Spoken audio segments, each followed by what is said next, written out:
And now on Lycanthropy's Gaming Theatre, a special presentation of Fyodor Dostoevsky's Crime and Punishment, as read by Sir Francis de Castile. Not even. No, what this is the bonus video for The Punisher for the NES. Now, I have a link to a GameFAQs page that will show you several different codes you can enter in that will get you extra lives and will start you off in the levels with more ammo or assault rifles and such like that. But what I am particularly interested in are two particular codes that are probably going to change the way that my original playthrough went. At the very least, make it more survivable, and if nothing else, give me an opportunity for, in the words of the great YouTuber Roa Mithril, revenge! Yeah. So, without further ado, let's get to cheating. Okay. So, the first thing that I want to do here is go to a specific place here. And let's see. Say 5. So as you can see here, I have paused towards the end of the first part of one of the stages. And here is where we're going to be doing the first trick. So let me just unpause and deal with these guys. And remember which button does what, that'll help. Okay, now. You'll notice here we're doing the percentage tabulation. And bonus health, bonus ammo, okay, fine. You know, decent enough. But what we're going to do here, before all that gets tabulated up, we're going to hold down, right, and B. And watch what happens. Yep, it will fudge a 100% no matter how great or badly you did. And you will be able to go into the next round with a Supergun. This thing is a goddamn chainsaw in a assault rifle form. It might as well be shooting chainsaws. And considering in canon, Frank once had a gun built that fired knives.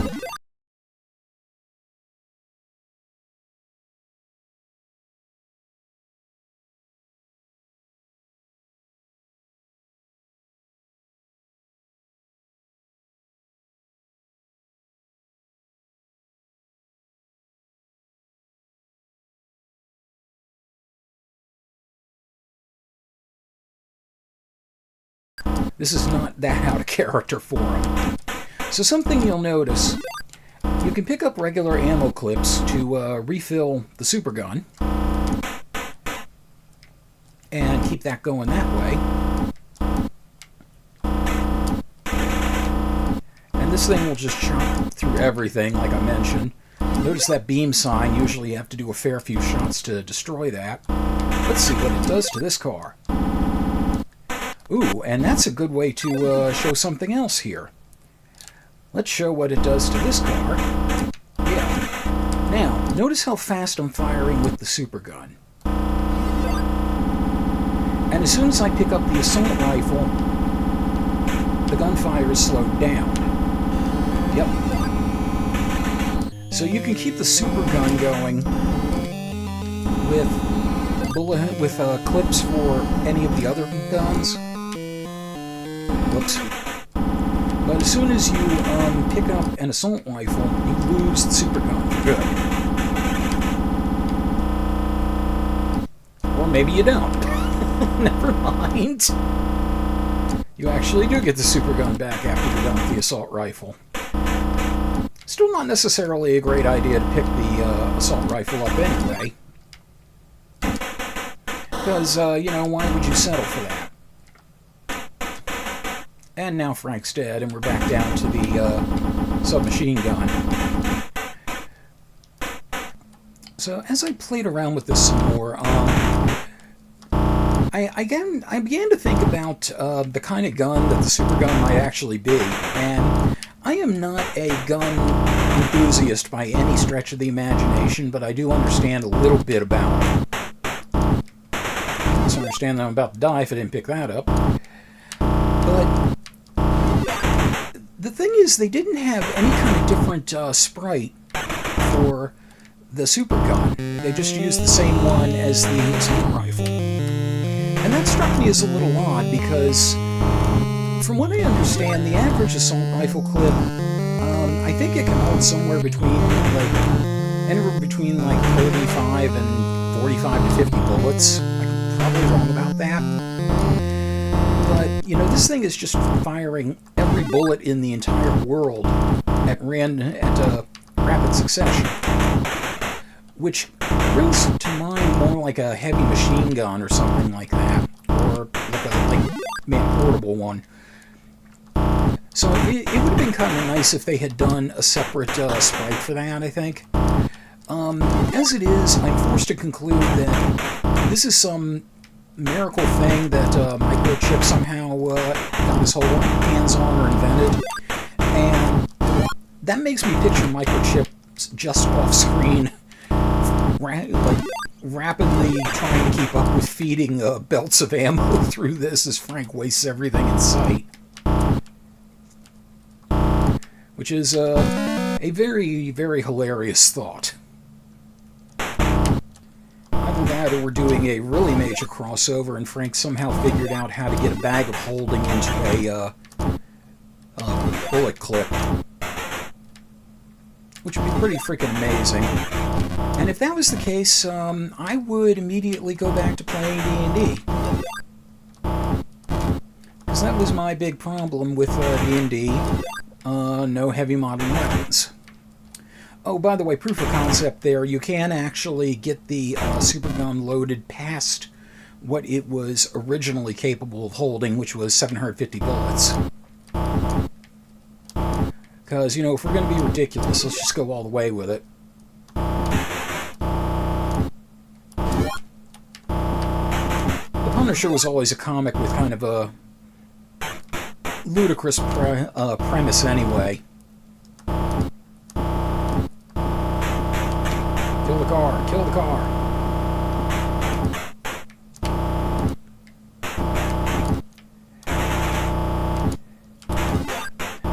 Frank kills the guilty and ruins the insurance premiums of anyone else.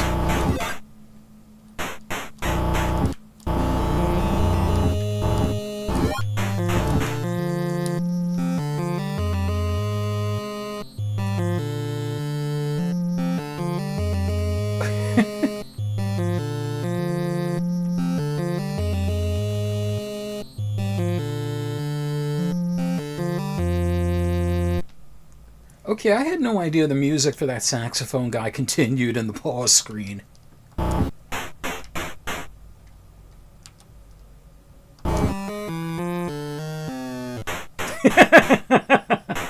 Okay, that was worth it.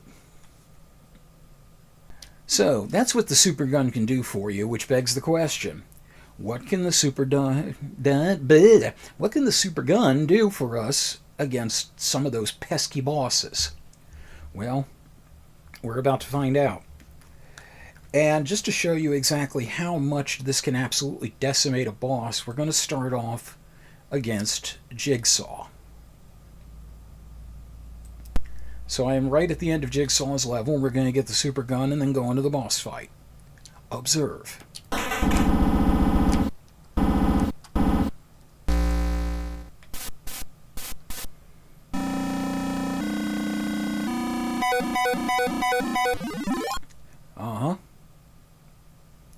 And Jigsaw getting ready to mess us up pretty badly.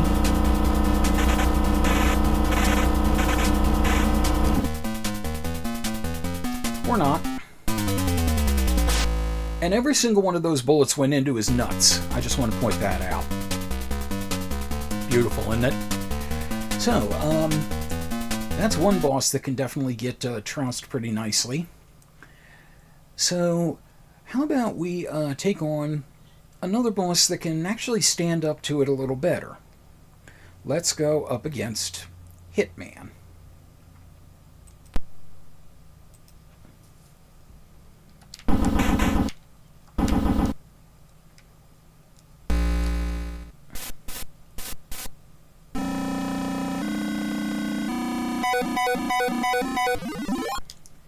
part of the reason Jigsaw went down to the Supergun so quickly is because he doesn't move around that much, as opposed to Hitman, who moves around a fair bit. I'm going to erase that grenade strike there, because I want to just do this all Supergun.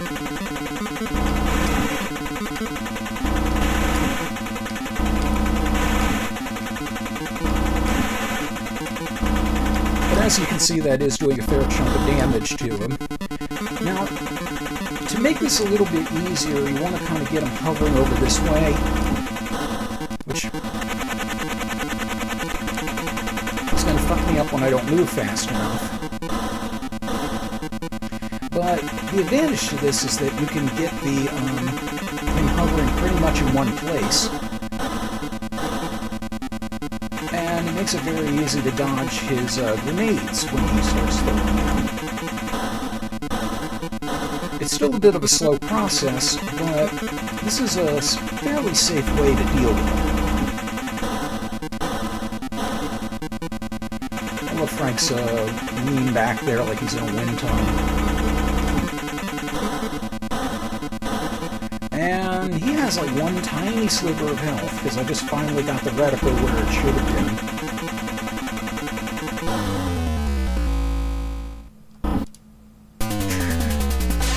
Fire some bullets into the air in celebration. Okay, so Hitman still needs a little bit of maneuvering, but you can actually still do it fairly safely. So the next up is Joe.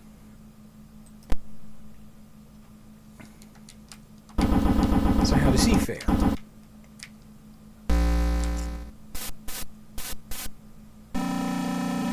And almost got a perfect there on my own. Now, how quickly Joe goes down all depends on what he does at the start of the fight. Like that, for example. If he makes the leap at the start of the fight, this is going to go on a little bit. All you really need to do is just dodge him until he decides to go back into the background.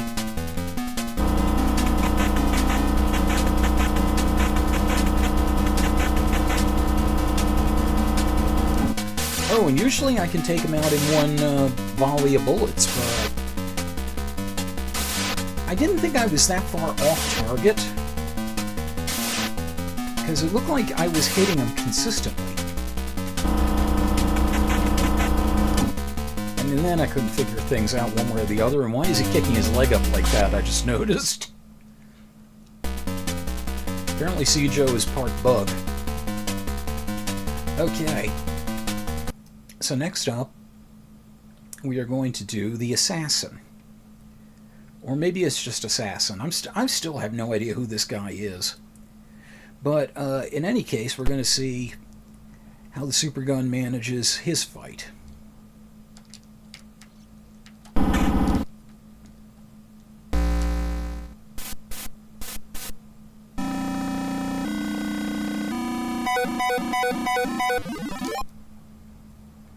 Okay, so if you recall, Assassin has 3 targets on him, basically, but you don't actually have to focus on the targets to get rid of them.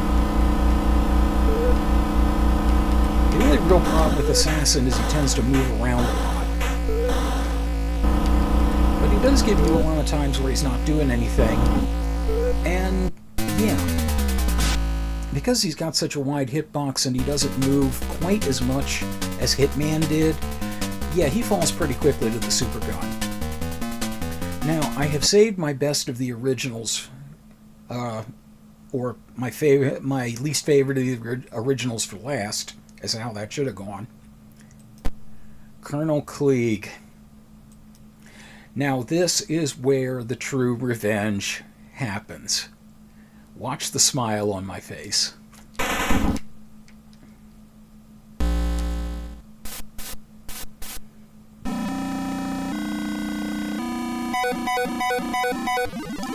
Assuming I do it right, of course.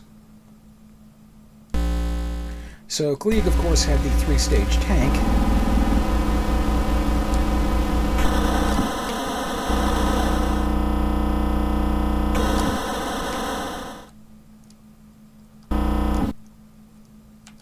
Come on, poke your head out. Revenge! Yeah. Oh, that felt so satisfying the first time I got to do that. Okay, which leaves just one. And unfortunately, Kingpin is not going to go down to the Supergun as much as one might hope.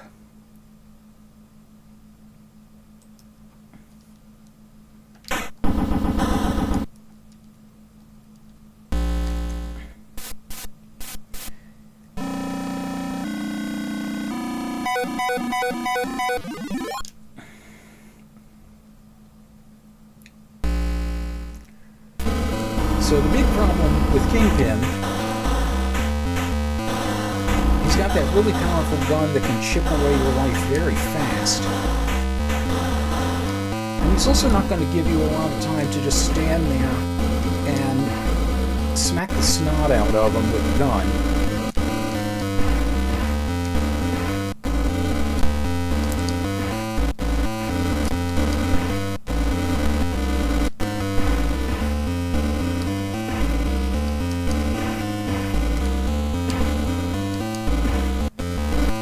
Here's the thing you want to try to do, if you want to try to make the Supergun last, is get to his side and kick him.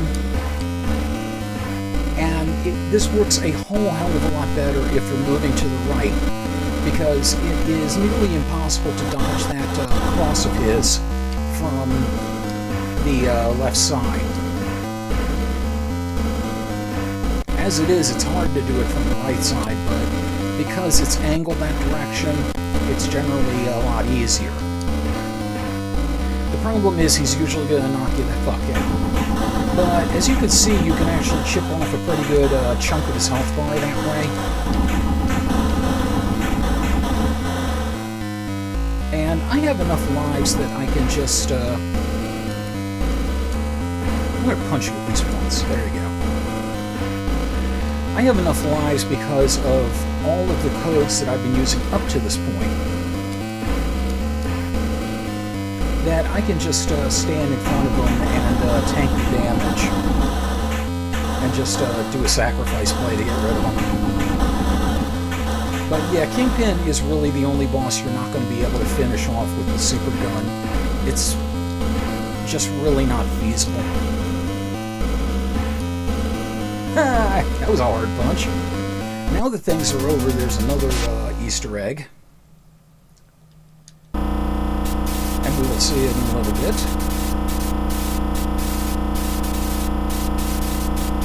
After we get done renovating the wall.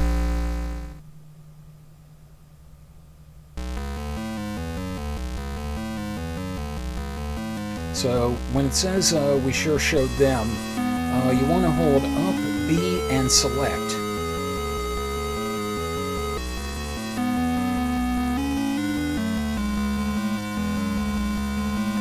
Actually, no, I should correct that. Well, my job's finished is when we hold it. And, Frank, get that looked at. Man, war really does change a person. He came out of it looking like Jigsaw.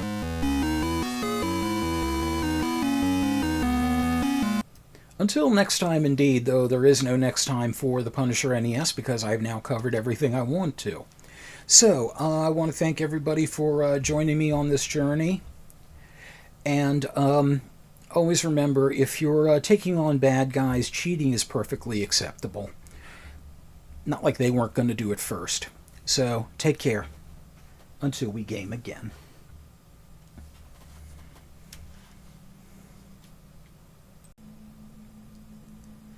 This episode's Bullets by the Buckets were made possible by Mike Panza, Rick in Baltimore, D.I.O.D., Jumpy Cat, Shin Majin, the post-production contributions of Matthew Carr Anderson, and all my refuse-to-be-silenced Lycanthro fans.